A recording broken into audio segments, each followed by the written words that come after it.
قیامت کے اندھیروں میں سے ایک اندھیرا ہوگا.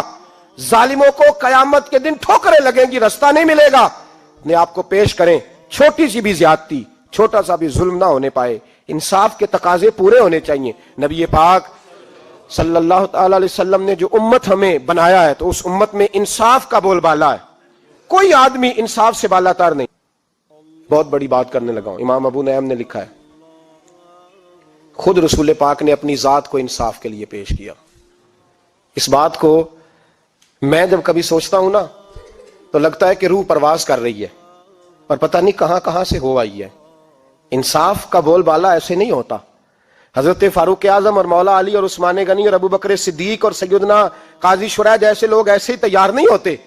ان کے پیچھے جو میرے رسول پاک صلی اللہ علیہ وسلم کا مزاج ہے اس کو سمجھیں, غور کریں. میں جب اس پہلو کو دیکھتا ہوں نا, آپ یقین کریں, یہ روایت میں کبھی کبھی پڑھتا ہوں اور کبھی کبھی اس کو بیان کرتا ہوں تو میں کھو جاتا ہوں بہت ساری جگہوں پہ. پتہ نہیں کہاں کہاں کا سفر طے ہو جاتا ہے.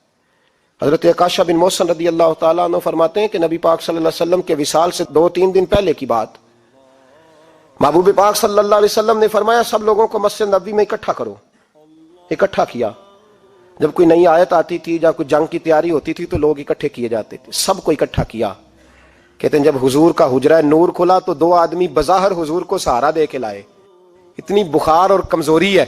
حضور منبر پہ بیٹھے اور جب نبی پاک بات کرتے ہیں تو ہاتھ مبارک پہ بظاہر راشا ہے, کانپتے ہیں دست اقدس.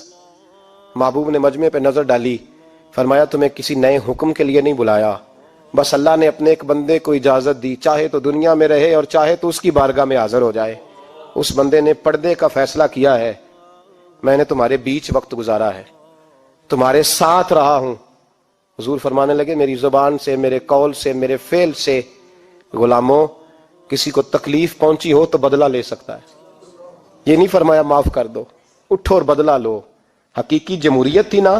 حضرت عکاشہ بن محصن پیچھے سے کھڑے ہو گئے, بوڑھے آدمی, کہنے لگے حضور ایک جنگ میں صفیں سیدھی کراتے کراتے میری ننگی پشت پہ درہ مارا تھا آپ نے, بدلہ لینا ہے. عجیب ہی منظر بن گیا مسجد نبی کا. آنسو بہنے لگے, لوگ تڑپنے لگے. محبوب نے فرمایا بلال جاؤ, فاطمہ کے گھر میں درہ پڑا ہے, لے آؤ. حضرت بلال کہتے ہیں سیدہ کے دروازے پہ دستک دی. اماں جی نے کہا کون؟ اماں جی میں غلام بلال ہوں, وہ درہ چاہیے تھا. تو سیدہ کہنے لگی نہ تو جنگ ہے نہ جہاد ہے, حضور نے درہ کیا کرنا ہے, طبیعت مبارک تو علیل ہے. بلال ماجرا کیا ہے؟ حضرت بلال رو پڑے, کہنے لگے ایک صحابی بدلہ لینا چاہتے ہیں. حضرت فاطمہ نے امام حسن اور حسین کو باہر نکالا, درہ دیا. کہنے لگی بلال عکاشہ سے کہنا میرے بیٹوں کے وجود پہ 100 درے مارے.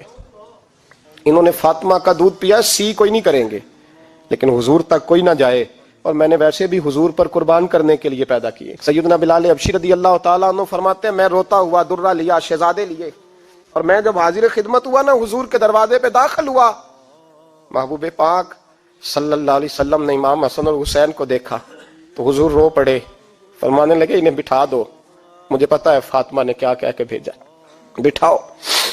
شہزادے بیٹھ گئے. میرے محبوب پاک علیہ السلام نے فرمایا عکاشہ کو درہ دو. حضرت عکاشہ کہتے میں درہ لے کے آگے بڑھا تو کسی نے میرا پیر تھاما. جب میں نے نیچے دیکھا تو ابو بکر صدیق تھے.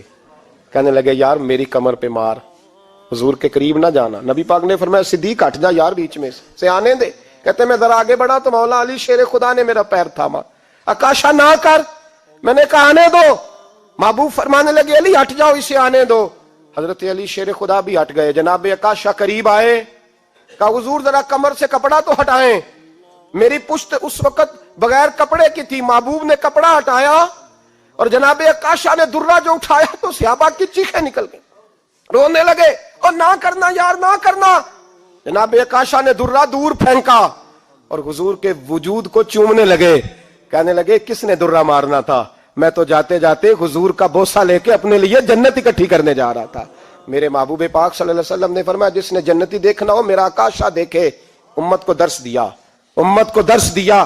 پیش کر اپنے آپ کو انصاف کے لیے, آگے بڑھ, پیش کر اپنے آپ کو انصاف کے لیے اور کھڑا ہو جا عدل کے لیے. ان اللہ یأمر بالعدل والاحسان, اللہ تمہیں حکم دیتا ہے عدل کا.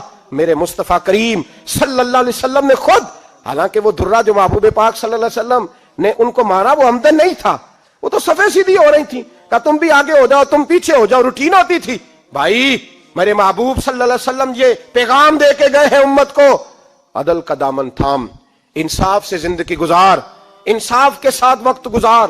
اور اگر تو انصاف نہیں کر, محمود غزنوی بیٹھے ہیں, ایک بندہ تڑپتا اور روتا ہوا آ گیا, روتا ہوا, کہا کیا ہوا؟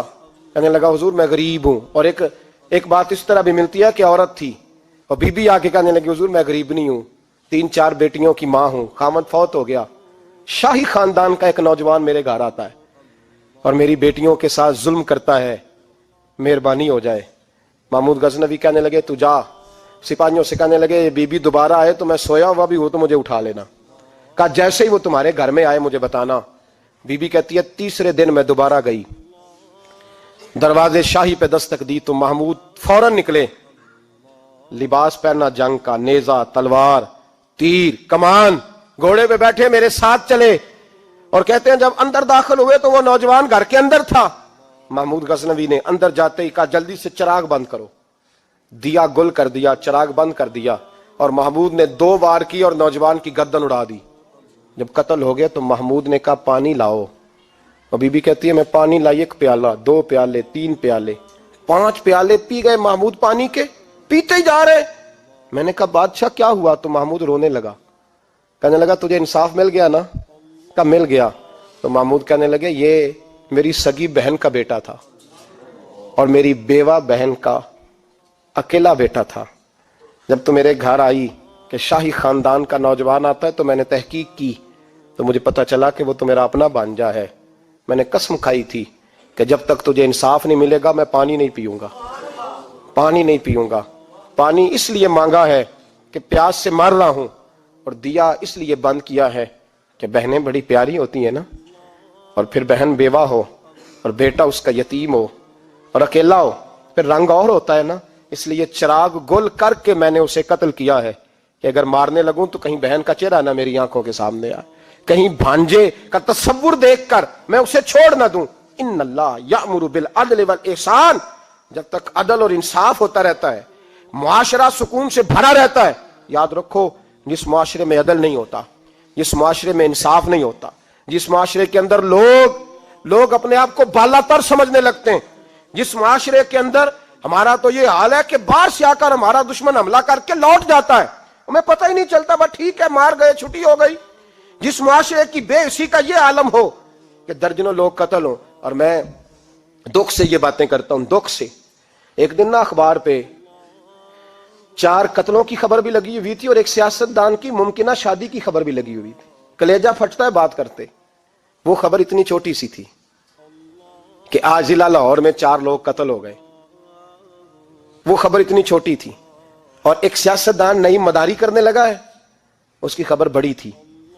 اور قوم وہ ٹھیک ہے, پڑھنے والا بھی ایسا ہی ہے میری طرح کے لوگ, انہوں نے وہ کہا وہ قتل تو روز ہوتے رہتے ہیں, یہ عام سے لوگ ہیں, غریب لوگ, یہ گاجر مولی ہیں, کوئی برج نہیں, کٹ گئے. تو یہ شادی کی خبر بڑی ہے, اس پہ تبصرہ ہونا چاہیے.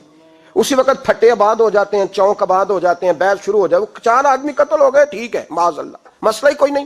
اتنی بے حسی, اس قدر زیادہ سفاکیت, اور قومی میڈیا مداری گروں کی خبریں بڑی دیتا ہے. اور جو بیچارے قتل ہو گئے سر راہ, جن کی رپٹ بھی پتہ نہیں کب درج ہوگی, اور جن کے بارے میں پہلی کاروائی کا آغاز بھی پتہ نہیں کب ہوگا, ان کی خبریں چھوٹی ہیں. ہم تو اس طرح ہیں جیسے کوئی مداری لگائے گا تو ساری قوم وہاں اکٹھی ہو جائے گی. یہ سنجیدہ قوموں کا وتیرہ نہیں. او بھائی, ہم پاکستانی, پنجابی, یہ سارا کچھ بعد میں ہے, سب سے پہلے ہم رسول اللہ کے غلام ہیں. ہمارے مزاج کے اندر وہ سارا کچھ ہونا چاہیے جو ہمارے نبی نے ہمیں عطا فرمایا ہے. ہمیں ان ساری چیزوں کو سیکھنا چاہیے جو رسول پاک نے ہمیں عطا فرمائی ہیں.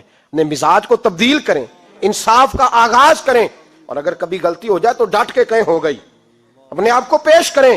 حضرت علی شیر خدا رضی اللہ تعالیٰ عنہ فرمایا کرتے تھے جسے دنیا میں سزا ملے گی اللہ دوبارہ قیامت میں نہیں دے گا, اس لیے کہ میرا رب بڑا کریم ہے.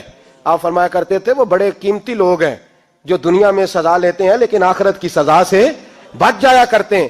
یہاں اگر اپنے آپ کو پیش کر لیا جائے, یہاں اگر انسان اپنے آپ کا محاسبہ کر لے, اس جگہ عدل قائم کر لے, صبح قیامت اس کے لیے آسانی ہو جائے. غریب سے لے کر امیر تک جو جس جگہ بیٹھا ہے, جس منصب پہ بیٹھا ہے, اسے تقاضا عدل قائم کرنا چاہیے, اسے انصاف کا بول بالا کرنا چاہیے, اسے ہر مقام پر یہ سوچنا چاہیے کہیں ایسا تو نہیں کہ میں بے انصاف ہوں. اور یاد رکھیں انصاف انصاف ہوتا ہے،